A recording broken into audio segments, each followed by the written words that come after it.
우리가 청동원 주일을 앞두고 한 주간 특별 새벽 기도회를 하면서 전체 주제를 마땅히 할 일 이렇게 정하였습니다. 하루에 한 가지씩 우리가 할 일에 대해서 생각을 해보고 있는데, 하나님의 마음을 품자 하는 것, 그리고 그러기 위해서는 기도하자 하는 것을 이제 어제까지 같이 보았고요. 오늘은 이제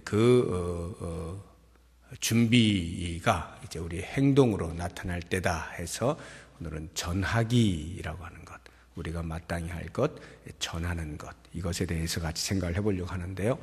전한다라고 하면 뭐 말한다, 알린다, 소개한다, 초청한다, 인도한다, 이런 말들이 다 같이 쓰일 수가 있겠습니다. 오늘 한 절의 말씀을 우리가 읽었는데, 이 말씀 안에 담겨 있는 전할 때 무엇을 생각해야 될 것이냐, 한 세 가지 정도를 같이 묵상해 보도록 하겠습니다. 첫 번째, 무엇을 전할까라고 하는 그 전하는 내용에 대한 것입니다. 오늘 말씀을 보니까 진실로 진실로 내게 이르노니 우리는 아는 것을 말하고 본 것을 증언한다. 아는 것, 본 것.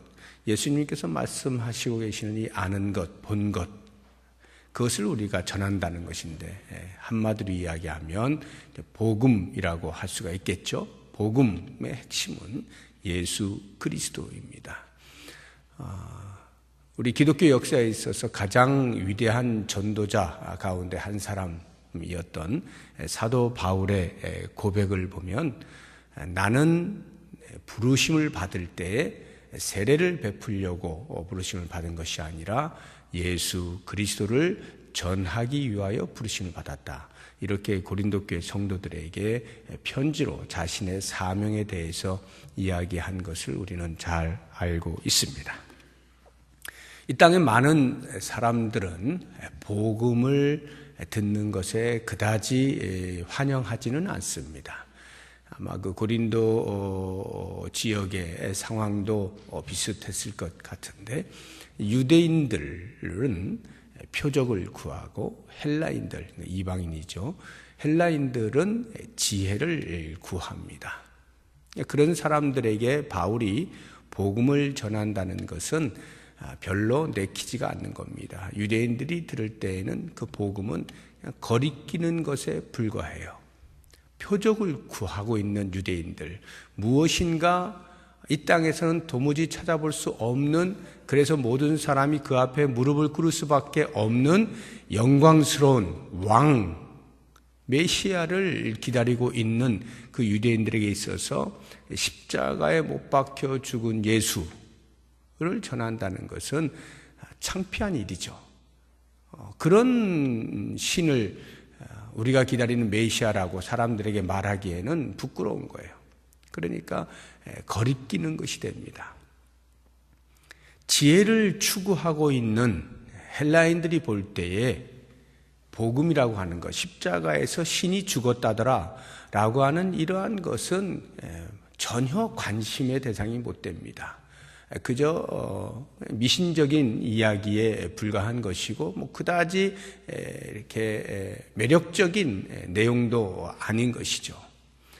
그러나 그 복음, 그리스도께서 십자가에서 죽으셨다라고 하는 이 복음이 구원을 얻는 우리에게는 하나님의 능력이 된다, 이렇게 증거를 하는 것입니다.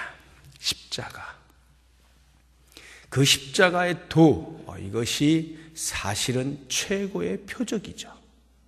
유대인들이 그토록 찾던 표적이었다면 십자가야말로 최고의 표적입니다. 노뱀을 높이 들어 올려서 죽어가는 불병에 물린 사람들을 살려주셨던 그 하나님께서 예수 그리스도를 십자가에 매다심으로써 그 안에 들어오는 모든 자에게 구원을 베푸시는 최고의 표적으로서 이 땅에 오시게 된 것 아닙니까? 이것이 십자가예요. 그 십자가에 신이 매달려 죽었다라고 하는 것으로 매우 미련하게 들리는지 몰라도 사실은 그 십자가가 최고의 지혜죠.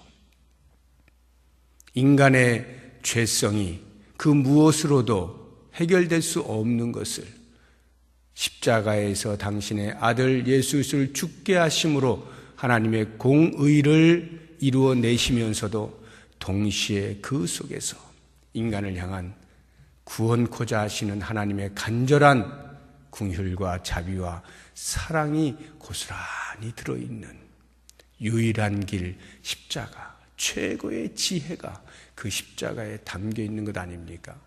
그런 면에서 볼 때 우리가 전할 것은 다른 그 어떤 것이 아니라 복음, 그리스도의 십자가, 우리의 죄가 얼마나 크고 그 죄의 해결이 십자가에 있음에 대하여서 전할 수 있어야 하는 것입니다. 오늘날에는 사람들이 정작 원하고 사람들이 갈구하고 있는 것은 그런 이야기보다는 눈앞에 보이는 행복을, 눈앞에 보이는 물질의 소유를, 눈앞에 보이는 건강을, 눈앞에 보이는 출세를 보장해 줄 수 있는 종교를 찾게 마련입니다. 그렇기 때문에 오늘날의 기독교도 많은 부분에 있어서 그런 것으로서 접근을 하려고 하는 실수들을 합니다. 그러나 그것들은 이 땅에서 사람들이 원하는 것이고 우리가 그들에게 주어야 할 것은 그들이 원하는 것이 아니라 그들에게 필요한 것을 주어야 되죠. 그들이 필요로 하는 것은 그들이 알든 모르든 그것은 이 땅의 것이 아니라 저 영원한 하늘나라 영생 아니겠습니까? 이 영생이 예수 그리스도에게서로만 나오는 것이기에 우리는 다른 그 어떤 것이 아닌 복음, 그리스도의 십자가를 전해야 한다라고 하는 것입니다. 우리가 두 번째로 생각해 볼 것은 그러면 이 복음, 그것을 누가 전하느냐? 누가 전하느냐? 오늘 말씀을 보니까 진실로 진실로 내게 이르노니 우리는 아는 것을 말하고 본 것을 증언하노라. 우리는 이라고 할 때 지금 이 말씀을 하신 분은 예수님입니다. 근데 예수님께서 내가 이렇게 말씀하지 아니하시고 우리는 이라고 할 때는 예수님을 따르고 있던 그 당시에 제자들을 포함해서 말씀하고 있는 것을 알 수가 있습니다. 나는 예수님을 따르고 있는 자인가? 나는 제자인가? 먼저 이 시간에 자문을 해보시고 만약에 내가 예수님을 따르는 자, 제자의 삶을 산다라고 한다면 이제 이 말씀에 대해서 우리가 귀를 기울여야 합니다. 예수님께서 제자들을 포함하여서 우리는 아는 것을 말하고 본 것을 말하는 것이다.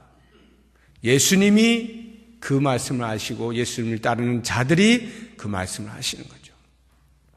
예수님이 복음을 전하고 그 제자들이 복음을 전하는 것이다 라는 것입니다. 우리는 이렇게 전하는 자를 가리켜서 증인이라고 말합니다. 여기 보면 이제 증언한다라는 표현을 썼는데 증언하는 사람을 가리켜서 증인이라고 하죠. 우리는 증인입니다. 증인은 본 것을 말하고 아는 것을 말하는 사람이에요. 오늘날의 법치주의에서의 증인이라고 하는 것은 절대적 의무를 갖지는 않습니다. 자원해서 증인의 자리에 서는 것이지 의무적으로 서야 하는 것은 아닙니다. 그래서 자신의 신변의 위험을 느끼게 되면 증인은 증언을 하지 않아도 누가 뭐라 할 수가 없습니다. 그런데 성경에서는 다르게 이야기를 하고 있어요. 레위기 5장 1절을 보시면 이렇게 표현을 해놓고 있습니다. 만일 누구든지 저주하는 소리를 듣고서도 증인이 되어 그가 본 것이나 알고 있는 것을 알리지 아니하면 그는 자기의 죄를 져야 할 것이요 그 허물이 그에게로 돌아갈 것이며 본 것이 있고 아는 것이 있는데 말하지 아니하면 증인으로 살지 아니하면 그 죄가 그 허물이 그에게로 돌아간다. 이것이 성경의 가르침이에요. 우리가 예수 그리스도의 제자로 살면서 그리스도께서 증언하신 것을 우리가 함께 증언하지 않으면 그 죄가 우리 자신에게로 돌아온다. 그 허물이 나에게로 돌아온다. 이 사실을 우리는 잊어서는 안 되는 겁니다. 예수님께서 제자들에게 얘들아, 추수할 것이 너무나 많다. 자, 저 들을 보아라. 그런데 일꾼이 적구나. 주인에게 빨리 추수할 일꾼을 보내달라고 요청을 하렴. 이렇게 말씀하시면서 그냥 가만히 놔둔 것이 아니라 너희들이 가라. 이렇게 이야기합니다. 그리고는 그 70명을 두씩 짝을 지어서 동네로 보내죠. 전도하도록 보냅니다. 너희가 가라. 부족하지만 부족한 대로, 그래서 그냥 가만히 있는 것이 아니라 일단 너희가 가라. 이렇게 말씀하셔요. 예수님께서 부활하신 이후에 제자들에게 나타나시면서 평안을 빕니다. 너희에게 평강이 있을지어다. 아버지께서 나를 보내신 것 같이 나도 너희를 보내노라. 예수님께서 그 불안에 떨고 있던 불확실과 미래가 어떻게 될지 알 수 없고 지금까지 자기가 예수님을 따라다녔던 그 모든 희망들이 사라져버렸던 그 제자들에게 오셔서 참된 위로와 안식과 평강을 빌어주신 후에 그냥 계신 것이 아니라 아버지께서 나를 이 땅에 보내신 것 같이 나도 너희를 세상을 향하여 보내노라. 사명을 부여하시는 거죠. 과연 나는 예수를 따르는 자인가? 나는 예수의 제자인가? 그렇다면 우리는 본 것을, 아는 것을 말하지 아니할 수가 없는 거죠.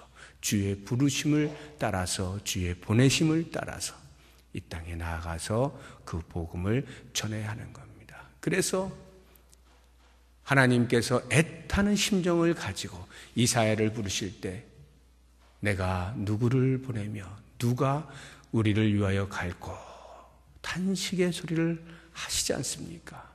그때 깨닫게 되어진 이사야의 대답이 주여 내가 여기 있사오니 나를 보내주십시오. 이 고백이 이 시간 우리의 입술에서 나올 수 있기를 바라고, 그래서 이번 한 주간도 그렇게 복음을 증거하는 삶을 살 수 있으면 좋겠습니다. 한 가지만 더 생각한다면, 그러면 이 복음을 전할 때, 내가 전할 때 어떻게 전할 것이냐? 다른 그것 없습니다. 확신을 가지고 전하면 됩니다. 오늘 말씀을 보시듯이 증언한다 그랬잖아요. 증언하는 것. 그러니까 증인의 최소한의 자격은 확신입니다. 그러니까 증인답게, 증인으로서 증언할 때는 내가 무엇에 대하여 희미한데 증언할 수는 없는 거예요. 긴가민가한데 증언하면 안 되는 겁니다. 증언을 할 땐 적어도 내가 본 것, 내가 아는 것에 대하여 확신이 있을 때, 그때 증언해야 하는 것이죠. 중요한 것은요, 내가 얼마나 확신을 가졌느냐라고 하는 것보다 더 중요한 것이, 지금 예수님께서 이 말씀을 하실 때 우리는 아는 것을 말하고 본 것을 증언하노라. 다시 말하면 예수님이 먼저 증언하고 계시는 거예요. 예수님이 어떤 분이십니까? 하나님과 동등하신 분이고 하나님의 모든 구원의 계획과 뜻을 아시는 분이에요. 정확히 아시는 분이잖아요. 그분이 증언을 하시는 거예요. 어떻게 인간이 구원을 받을 수 있는지의 처음부터 마지막까지를 모두 알고 계시는 예수님께서 증언하시는 거예요. 바로 그 내용을 우리가 그대로 증언하는 것 아닙니까? 우리가 이 땅에 사는 동안에 내가 비록 조금 지식적으로 부족하다 할지라도 어느 분야의 전문가가 이야기를 하면 우리는 그 부분에 대한 신뢰가 있습니다. 요즘 밥을 먹는 부분에 있어서는 독보적인 존재라고 할 수 있는 백종원 씨가 집밥 선생 이래가지고 TV에도 많이 나오고 하잖아요. 그분이 뭘 가르쳐 주지 않습니까? 어떤 음식에 대해서 가르쳐 주면 그것을 본 사람은 전부 그게 맞는 거죠. 신뢰가 되니까요. 전문가니까. 전문가가 이렇게 말했어. 백종원 씨가 이렇게 말했어. 그러면 그 앞에서 다른 사람이 말을 못하는 거예요. 전문가가 했으니까. 영생에 대한 전문가가 누굽니까? 예수 그리스도 아니에요. 예수 그리스도만큼 정확히 아시는 분이 누가 계세요? 그 예수 그리스도가 내가 곧 길이요 진리요 생명이니 나로 말미암지 않고는 아버지께로 올 자가 없다라고 말씀을 하셨다면, 전문가가 그렇게 말씀을 하셨다면 그분을 신뢰하는 우리 제자된 우리들이 마땅히 그 부분을 정확하게 확신을 가지고 증언할 수 있지 않겠습니까? 예수님 외에는 다른 길이 없어. 예수님 외에는 진리가 없는 거야. 오직 예수께로 나올 때만이 영생을 얻을 수 있어. 그분이 생명이야. 이렇게 자신 있게 확신을 가지고 말을 할 수가 있는 것이죠. 꼭 기억하십시오. 오늘 말씀도 보니까 예수님께서 그렇게 증언을 하셨는데도 불구하고 그 다음 보니 그러나 너희가 우리의 증언을 받지 아니하는도다. 여기 너희는 유대인들이죠. 너희가 우리의 증언을 받지 아니하는도다. 예수님이 증언하셔도 듣지 않는 사람이 있었어요. 우리가 증언할 때 다 들을 거라고 기대하지 않으셔도 됩니다. 그래서 내가 말을 했는데 나를 오히려 부끄럽게 만들고 나를 조롱하고 나를 무시하고 말 안 하느니 못하게 된 어떤 상황이 전개된다 할지라도 그것 때문에 실망하거나 괜히 말해서 낙심하거나 다시는 말하지 않을 거야 포기할 필요가 없는 거예요. 예수님이 말씀하셔도 안 듣는 사람이 있었어요. 그러니까 전하는 것은 우리의 몫입니다. 듣는 것은 성령께서 어떻게 역사하시느냐 성령이 하실 일이에요. 그 부분까지 우리가 너무 크게 신경 안 쓰셔도 됩니다. 우리가 할 일, 내가 보고 듣고 아는 것 전하는 바로 이 일, 증인으로서의 삶, 이번 한 주간 동안에 우리 전도 대상자들 향해서 꼭 한번 실천해 보시고 반응과 관계없이 주께서 우리에게 가라 하신 명령을 따라서 순종할 수 있는 이번 한 주간이 될 수 있기를 바랍니다. 기도하겠습니다. 이 시간에 잠시